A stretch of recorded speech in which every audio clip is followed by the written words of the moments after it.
கைசிக ஏகாதசி மகாத்மியம் தொடர்கிறது. 7 பாவங்கள் சொல்லியாச்சு. இனி அடுத்தது தொடர்கிறது. 6. எவன் அமாவாசை பௌர்ணமி நாட்களில் தன் பத்தினியுடன் சேருகிறானோ அதனால் என்ன பாவம் வருமோ அந்த மாதிரியான பாவம் என்னை வந்தடையட்டும். 7. எவனொருவன் பிறருடைய அன்னத்தை நன்றாக புசித்துவிட்டு அவனையே தூஷிக்கின்றானோ அவனது பாவம் என்னை அடையட்டும். 8. எவனொருவன் பெண்ணை திருமணம் செய்து கொடுப்பதாக வாக்களித்துவிட்டு பிறகு ஏதோ சாக்குப்போக்கு சொல்லிவிட்டு அவனுக்கு கொடுக்காமல் இருக்கிறானோ அவனது பாவத்தை நான் அடைவேன். 9. எவன் ஷஷ்டி, அஷ்டமி, சதுர்த்தசி, அமாவாசை திதிகளில் ஸ்நானம் பண்ணாமல் புசிக்கிறானோ அவனது பாவத்தை அடைவேன். 10.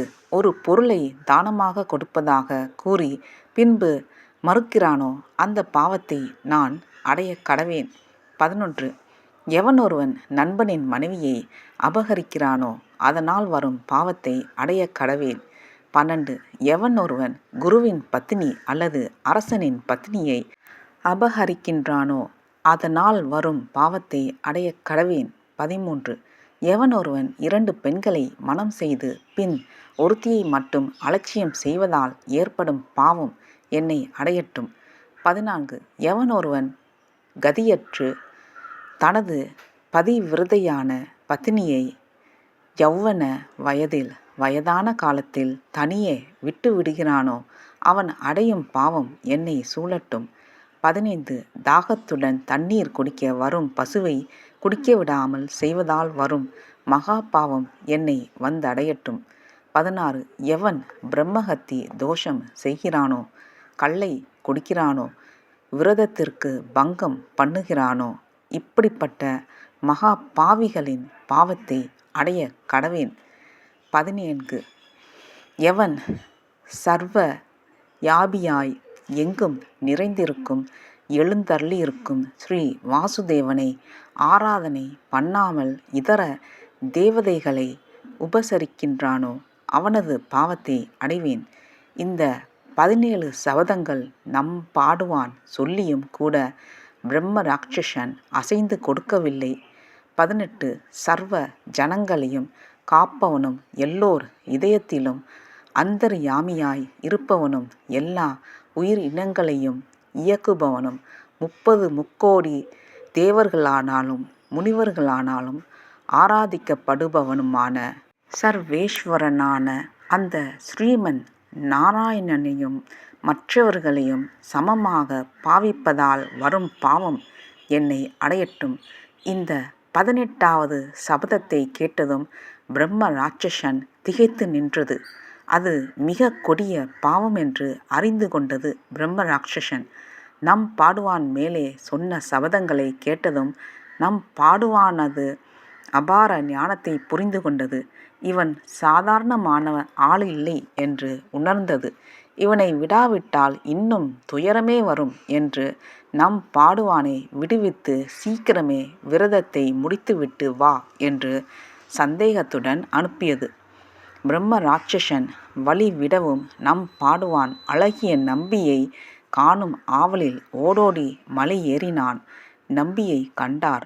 நம்பியின் கோவிலுக்கு முன் வந்த நம் பாடுவானின் கண்களிலிருந்து தாரை தாரையாக கண்ணீர் வந்தது. பெருமாளே, எங்கே என் ஆயுள் உன்னை பாடாமலேயே முடிந்து விடுமோ என்று பயந்து கொண்டிருந்தேன். நல்ல வேளை உன்னை பாட வந்துவிட்டேன். இதுவே எனது இறுதி பாடலாக இருக்கும் என்று மனம் நெகிழ்ந்து பன்னிசைத்து உருக்கமாக பாடினான்.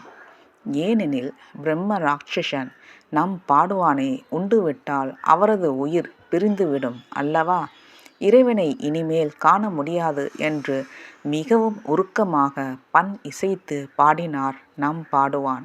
உள்ளிருந்த அழகிய நம்பி பெருமாள் நம் பாடுவானின் குரலிலிருந்த சோகத்தை உணர்ந்தார். எதிரே நோக்கினார். ஆம், தான் ஆட்கொள்ள வேண்டிய தனது பக்தனின் திருமுகத்தை தானே பார்க்காவிட்டால் பிறகு அவனுடைய பக்திக்கு தான் அளிக்கும் மதிப்புதான் என்ன என்று யோசித்தார். எம்மை நம் பாடுவானான அவன் காண இயலாதிருந்தும் அவனை நாம் பார்த்து அருள் புரிவோம் என்று எதிரே பார்த்தார். கொடிமரம் தடுத்தது.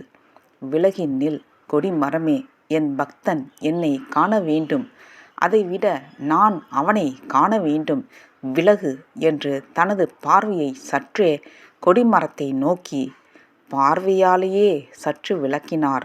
எம்பெருமான் அழகிய நம்பிக்கை தான் தன் பக்தர்களின் மேல் எப்பேற்பட்ட அன்பு, கருணை, பாசம் எல்லாம். தன் பக்தன் என்னை காணாவிடிலும் நான் அவனை கண்டு அவனுக்கு என் தரிசனத்தை கொடுப்பேன் என்று பார்வையாலேயே கொடிமரத்தை விளக்குகிறார் எம்பெருமான். கொடிமரம் விலகிய அடுத்த நொடியே பளிச்சென்று ஓர் ஒளி உள்ளே இருந்து வெளியே வந்து நம் பாடுவானை ஆறத் தழுவியது. கொடிமரம் விலகிய கோணத்தில் நேர் எதிரே தன் கண் முன்னே தான் பார்ப்பது நம்பிதானா என்று உள்ளம் குதூகலித்தான் நம் பாடுவான். ஆஹா, பெருமாளை நேரில் தரிசிக்கும் பேறு பெற்ற பின் வேறு என்ன பாக்கியம் வேண்டும்? அச்சாவதார மூர்த்தியை நேரில் தரிசனம் கண்டாயிற்று. இந்த ஜென்மம் சாபல்யம் அடைந்துவிட்டது. இனி பிரம்ம ராட்சசனுக்கு மகிழ்வுடன் உணவாகலாம். நாம் பாடுவான் என்ற அந்த அற்புத பக்தன் தொடர்ந்து இறைவனை பார்த்து கொண்டே இருக்க வேண்டும் என்று நினைக்கவில்லை. அந்த சில கண தரிசனத்திலேயே முழு நிறைவடைந்தான் பேராசையற்ற பக்தி. இறைவனை காண முடியாமல் தன் ஆயுள் முடிந்துவிடுமோ என்ற ஏக்கத்தில் இருந்தவனுக்கு இந்த தரிசனமே போதுமானதாக இருந்தது. அதைவிட தான் வாக்கு கொடுத்ததால் பெரும் பசியுடன் இருந்த பிரம்ம ராட்சசனை நோக்கி விரைந்தான். இப்படியாக தனது விரதத்தை முடித்துவிட்டு பிரம்ம ராட்சசனிடம் செல்ல முற்பட்டான். வந்த வேகத்தை விட செல்லும் வேகம் அதிகமாக காணப்பட்டது. நம் பாடுவான் பிரம்ம ராட்சசனை நோக்கி வேகமாக செல்லும் பொழுது ஒரு சுந்தர புருஷன் அவன் முன் தோன்றி, யாரப்பா நீ? எங்கு செல்கிறாய்? நீ செல்லும் திசையில் ஒரு பிரம்ம ராட்சசன் இருக்கிறான், அங்கே போகாதே என்று கூறினான். நம் பாடுவானும், சுவாமி, அடியேனுக்கு அந்த பிரம்ம ராட்சசனை பற்றி தெரியும். நான் அவனுக்கு என் விரதத்தை முடித்துவிட்டு வருவதாக வாக்களித்துள்ளேன். ஆகவே அங்கு செல்கிறேன் என்று கூறினான். அதற்கு அந்த சுந்தர புருஷன், நீ நினைப்பது போல் அந்த பிரம்ம ராட்சசன் நல்லவன் இல்லை. அவன் உன்னை தின்று விடுவான். வேறு வழியில் சென்றுவிடு என்று சொன்னார். நாம் பாடுவான், சுவாமி, சத்தியத்தை துறந்து உயிர் வாழ விருப்பமில்லை. ஆகவே என்னை செல்ல அனுமதியுங்கள் என்று வேண்டினான். தன் உயிரான பிராணனை விட்டாவது சத்தியத்தை காப்பாற்றுவேன் என்று சொன்ன நம் பாடுவானின் வார்த்தைகளை கேட்டு சந்தோஷம் அடைந்த சுந்தர புருஷன், உனக்கு மங்களம் உண்டாகட்டும் என்று ஆசீர்வதித்துவிட்டு சென்றான். அந்த சுந்தர புருஷன் வேறு யாரும் இல்லை, எம்பெருமான் பூமி பிராட்டிக்கு உபதேசித்து கொண்டிருக்கும் ரூபமான சாட்சாத் வராக மூர்த்தியே. நம் பாடுவானையும் நம் பாடுவானால் அந்த பிரம்ம ராட்சசனையும் ஒருங்கே கடாசித்து அருள் புரிய எண்ணினார் வராகமூர்த்தி. நாம் பாடுவானும் பிரம்ம ராட்சசன் இருப்பிடம் வந்து சேர்ந்தான். இதோ உன் அனுமதியுடன் அழகிய நம்பி பெருமாளை வாயாரப் பாடி நான் புனிதனாகி வந்துள்ளேன். எனது சரீரத்திலுள்ள இரத்த மாமிசங்களை புசித்து உன் பசியை போக்கிக்கொள் என்று கூறி நின்றான். பசியுடன் மிக பயங்கரமாய் இருந்த பிரம்ம ராட்சசனுக்கு நம் பாடுவான் வந்த பின்பு பசியே இல்லாமல் இருந்தது. நம் பாடுவானை புசிக்க வேண்டும் என்ற எண்ணம் பிரம்ம ராட்சசனுக்கு வரவில்லை. அதற்கு பதிலாக மற்றொன்றை நம் பாடுவானிடம் பிரம்ம ராட்சசன் கேட்டது. அது என்ன கேட்டது தெரியுமா? ஏ நரனே, நீ நேற்றிரவு சர்வேஸ்வரனான ஸ்ரீமன் நாராயணனான அழகிய நம்பியை போற்றி பாடிய பாட்டின் பலனை எனக்கு கொடுத்தால் நான் உன்னை விட்டு விடுகிறேன் என்றது. அதற்கு நம் பாடுவான், நான் கொடுத்த சத்தியத்தை காக்க வேண்டும். ஆகவே என்னை புசித்துக்கொள். நான் பாடிய கைசிக பண் ஆகிய இந்த பாட்டின் பலனை கொடுக்க மாட்டேன் என்றான். அதற்கு பிரம்ம ராட்சசன், பாட்டின் பாதி பலனையாவது கொடு, உன்னை விட்டுவிடுகிறேன் என்று மன்றாடியது. அதற்கும் மசியாத நம் பாடுவான், நான் உனக்கு கொடுத்த வாக்கின்படி வந்துவிட்டேன். நீ செய்த பிரதிஞ்ஞைப்படி என்னை புசித்து விடு என்று கூறினான். பிரம்ம ராட்சசனும், அப்பா, ஒரு யாமத்தின் பலனையாவது கொடுத்து என்னை இந்த பிறவியான பிரம்ம ராட்சசன் ஜென்மத்திலிருந்து காப்பாற்று என்று மன்றாடியது. நீ பிரம்ம ராட்சசனாக பிறக்க காரணம் என்ன என்று கேட்டான் நம்பாடுவான். அப்பொழுது பிரம்ம ராட்சசனுக்கு தன்னுடைய பூர்வ ஜென்மம் ஞாபகம் வந்தது. பூர்வ ஜென்மத்தில் நான் பிராமண குலத்தில் பிறந்து எந்த அனுஷ்டானங்களும் இன்றி திரிந்தேன். பண ஆசையால் யாகம் பண்ண எண்ணினேன். அப்பொழுது எனது பாவத்தின் காரணமாய் யாகத்தின் இடையில் மரணம் அடைந்தேன். இப்பொழுது பிரம்ம ராட்சசனாக அலைந்து கொண்டிருக்கிறேன். தயை கூர்ந்து என்னை காப்பாற்று என்று நம் பாடுவானை சரணடைந்தது. தன்னை அண்டிய அந்த பிரம்ம ராட்சசனிற்கு உதவ முடிவு செய்தான் நம் பாடுவான். அதன்படியே இன்று அதிகாலை பெருமாள் முன்பு கைசிகம் என்ற பண்ணை பாடியதால் வரும் பலனை அப்படியே உனக்கு கொடுக்கின்றேன். அதன் காரணமாய் நீ ராட்சச ஜென்மத்திலிருந்து விடுபட்டு மோட்சத்தை அடைவாய் என்று கூறினான் நம் பாடுவான். நம் பாடுவானின் வரத்தை பெற்ற பிரம்ம ராட்சசன் ராட்சச ஜென்மத்திலிருந்து விடுபட்டு நல்ல குலத்தில் பிறந்து பகவத் பக்தனாக இருந்து மோட்சத்தை அடைந்தது. நம் பாடுவானும் நெடுங்காலம் அழகிய நம்பி பெருமாளை போற்றி பாடி கால முடிவில் திருநாடு பரமபதம் அடைந்தான். ஸ்ரீரங்கத்தில் அரங்கனை அன்றாடம் ஆராதித்து வந்த பராசர பட்டர் என்பவர் இந்த புராணத்தை தெளிவாக விளக்கியதை கேட்டு சந்தோஷம் அடைந்த அரங்கன் பராசர பட்டருக்கும் பரமபதத்தை தந்து தன்னுடன் சேர்த்து கொண்டார். ஒவ்வொரு கார்த்திகை மாதம் சுக்லபக்ஷம் வளர்பிறை ஏகாதசி அன்று எல்லா வைஷ்ணவ கோயில்களிலும் இந்த கைசிக மகாத்மியம் இன்றும் வாசிக்கப்படுகிறது.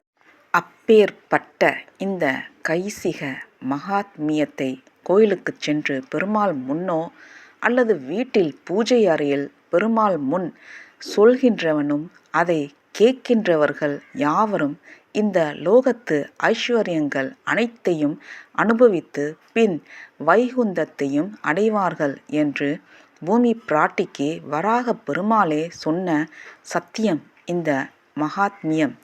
நம் பாடுவானும் கால முடிவில் திருநாடு பெற்றான் என்ற வராகமூர்த்தி மேலும் பூமி தேவியிடம் உரைத்தது.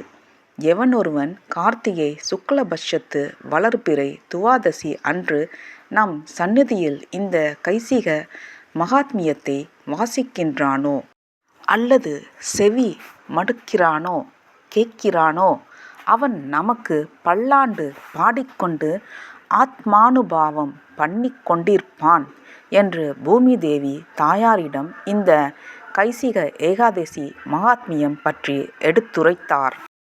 பூமி தேவி தாயாரும் பகவான் சொன்னதை கேட்டு ஆனந்தம் அடைந்தார். அறிவாளிகள் பாவங்களை உணர்ந்து விலக வேண்டும் என்பதே இந்த வராக புராணத்தின் உள்ளீடான கைசிக ஏகாதசி மகாத்மியம் என்பதன் சாரமாகும். இந்த கைசிக ஏகாதசி அன்று எம்பெருமானின் அனைத்து திவ்ய தேசங்களிலும் திருக்கோவில்களிலும் விசேஷமாக நடைபெறும். ஸ்ரீரங்கம் கோவிலில் கைசிக ஏகாதசி அன்று நடைபெறும் விழாவில் 365 வஸ்திரங்கள் எம்பெருமானுக்கும் அன்று இரவு முழுவதும் சாற்றப்படும். இரவு 9:30 மணி முதல் 11 மணி வரை வஸ்திரங்கள் சாற்றி அரையர் சேவையும் நடைபெறும். ஸ்ரீ பட்டர் சுவாமிகளால் கைசிக புராணம் விடிய விடிய வாசிக்கப்படும். மறுநாள் அதிகாலை 5:45 மணிக்கு கற்பூர படியேற்ற சேவை நடைபெறும். இந்த காண கிடைக்காத காட்சியை ஸ்ரீரங்கம் சென்று தரிசித்திடுங்கள். திருக்குறுங்குடி திவ்ய தேசத்தில் கைசிக ஏகாதசி சேவிக்கப்படுவதுடன் அன்று இரவு நாடகமாகவும் நடிக்கப்படுகிறது. திருக்குறுங்குடியில் வருடந்தோறும் இந்த நம் பாடுவானின் கைசிக பண் மற்றும் வராக மூர்த்தி காட்சி கொடுத்தல் போன்றவை மிக சிறப்பாக நடைபெறுகிறது. இந்த கைசிக ஏகாதசி மகாத்மியத்தின் மகிமைகளை படிக்கும் அன்பர்கள் அனைவரும் கொடுத்து வைத்தவர்கள் என்று மட்டுமா சொல்ல வேண்டும்? நாம் அனைவரும் பாக்கியசாலிகள், புண்ணியவான்கள் என்று கூட சொல்லலாம்.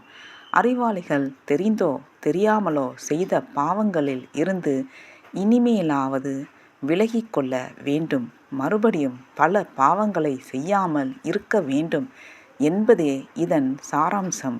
இன்று கைசிக ஏகாதசியில் இதை படிக்க இயலாதவர்களும் நாளை கைசிக துவாதசி அன்று எம்பெருமானின் சந்நிதியிலோ வீட்டின் பூஜை அறையிலோ வைத்து பக்தியோடு படித்து எம்பெருமானின் கருணையை பெறுங்கள். உங்களுக்கு எம்பெருமானின் பரிபூரண அனுக்கிரகம் உண்டாகட்டும்.